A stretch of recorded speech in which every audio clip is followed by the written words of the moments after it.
E aí, já parou para pensar no que o nosso corpo revela, mesmo quando a gente acha que não está dizendo absolutamente nada? Especialmente quando o assunto é desejo. Hoje, a gente vai mergulhar fundo nos sinais que o inconsciente manda, sabe? Aqueles que revelam exatamente o que a mente tenta esconder. Pois é, por baixo da nossa casca, das nossas ações controladas, existe uma linguagem secreta rolando o tempo todo. É a linguagem do inconsciente. E olha, ela é bem mais honesta do que a gente imagina. Bora decifrar essa linguagem juntos?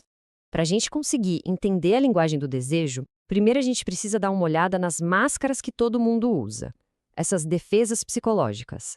Elas são a primeira pista para a gente desvendar o que realmente acontece aqui dentro. A nossa mente é uma coisa brilhante, né? Ela cria umas estratégias para nos proteger. São os famosos mecanismos de defesa.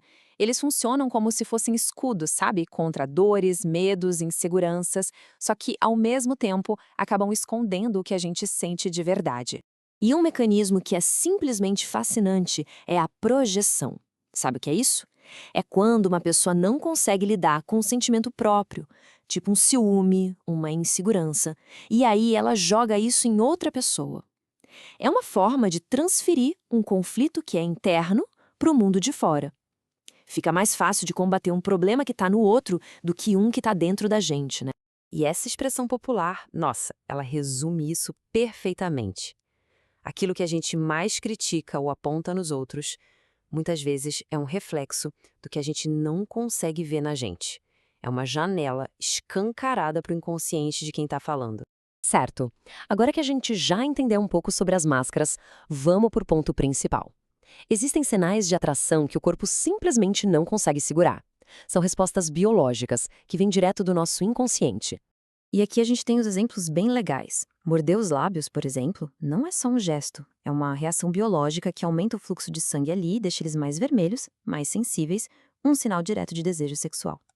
Mexer nos cabelos, principalmente para expor o pescoço, é um gesto super antigo, de vulnerabilidade, de confiança. Já o tal do olhar triangular, que passeia entre os olhos e a boca da outra pessoa, é o cérebro mapeando o rosto instintivamente procurando um sinal de volta. E por último, o espelhamento. Quando alguém sem querer começa a copiar sua postura, é o cérebro dela dizendo: "Ei, eu tô em sincronia com você. Tô tentando criar uma conexão." E a diferença aqui é gigantesca. Uma coisa é um elogio, um convite para sair, uma escolha consciente, racional. Outra, completamente diferente, são as pupilas dilatando, uma resposta do sistema nervoso que ninguém consegue controlar. O corpo fala a verdade que a mente às vezes prefere não admitir. Então, esses sinais são a manifestação do desejo, mas eles não explicam a origem, por que a gente sente o que sente. Para entender a raiz desses impulsos, a gente precisa de um mapa para esse território super complexo que é a mente humana. E é aí que a psicanálise entra, nos dando as ferramentas para essa exploração. Agora vamos para a parte mais funda dessa análise. A conexão que existe entre um desejo que parece avassalador, aquela sensação de vazio emocional, e o ato de transgressão. Pode acreditar, tá tudo interligado. E, olha, essa conexão profunda entre desejo e vazio é um tema bem complexo. Inclusive, essa análise que a gente vai fazer agora, mergulhando na psicanálise, é um oferecimento da New Dree Clinic de São Lourenço, em Minas Gerais, com a coordenação do psicanalista Newton Guimarães, que nos apoia a explorar esses territórios da mente. Vamos pensar um pouco nessa pergunta. A psicanálise, principalmente a linha freudiana, sugere uma coisa bem provocadora.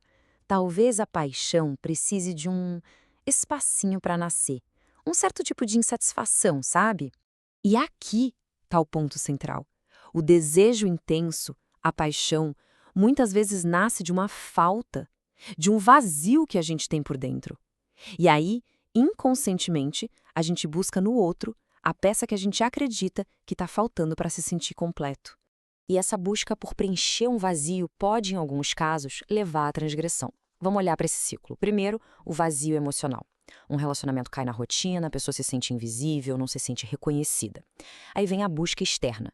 O inconsciente, desesperado por validação, começa a procurar isso fora. Um elogio, um olhar de desejo. E, por fim, a resposta emocional.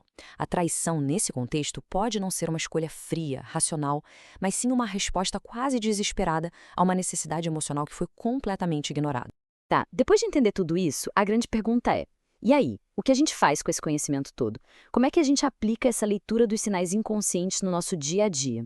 O ponto principal aqui não é usar essa informação para manipular ou para fazer joguinho com as emoções dos outros, de jeito nenhum. O verdadeiro poder é usar esse conhecimento para ter uma compreensão mais profunda, mais empática das nossas conexões. Entender o que move as pessoas num nível que nem elas mesmas percebem. E essa citação do Carl Jung, nossa, ela resume tudo de forma brilhante. A chave é a autoconsciência. Quando a gente joga luz naquilo que está no nosso inconsciente, a gente ganha o poder de escolher nossas ações, em vez de só ser guiado por impulsos que a gente nem entende. A gente para de ser refém naquilo que a gente chama de destino. Então, para fechar, fica uma reflexão. Depois de olhar tanto para fora, para os sinais dos outros, talvez a hora seja de olhar para dentro. O que os seus próprios sinais, inconscientes, os seus desejos escondidos, o que eles estão tentando te dizer? A resposta para isso pode ser o começo de uma jornada incrível de autoconhecimento.